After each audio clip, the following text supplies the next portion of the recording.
श्री स्वामी समर्थ. स्वामी समर्थ महाराज यांची शिकवण मुख्यत्वे भक्ती, सदाचार आणि मानव कल्याण यावर आधारित असते. त्यांची शिकवण अतिशय साधी, सोपी आणि आचरणात आणण्याजोगी आहे. ईश्वरावर किंवा परमशक्तीवर नितांत विश्वास ठेवणे हाच मुक्तीचा मार्ग आहे. सर्व जीवमात्रात एकच ईश्वर वास करतो अशी शिकवण त्यांनी दिली. माणसाने आपले वर्तन नेहमी निर्मळ, नैतिक आणि धर्माला धरून ठेवावे. प्रामाणिकपणे व कष्टाने मिळवलेल्या अन्नावरच आपली उपजीविका चालवावी. आयुष्यात एका योग्य आणि ज्ञानी आध्यात्मिक मार्गदर्शनाची अत्यंत आवश्यकता असते. गुरु आपल्याला योग्य दिशा दाखवू शकतात. ईश्वराचे नामस्मरण हे मन शांत करण्यासाठी आणि आध्यात्मिक प्रगतीसाठी सर्वात सोपे साधन आहे.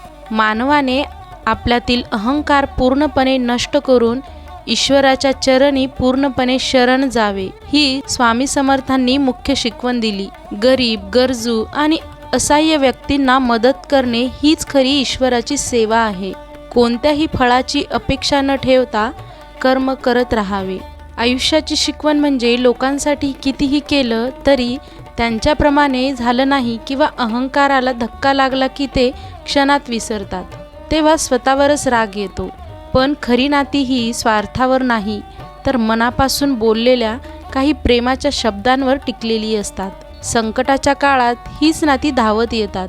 म्हणून स्वतःसाठीही जगा. ब्रह्मांड नायक श्री स्वामी समर्थ वेळोवेळी दाखवतात की जे चमकतं ते नेहमी खरं सोनं नसतं. वेळ आल्यावर सत्य समोर येतं. चांगलं कर्म करत राहा, बाकीचं स्वामी पाहतील. श्री स्वामी समर्थ.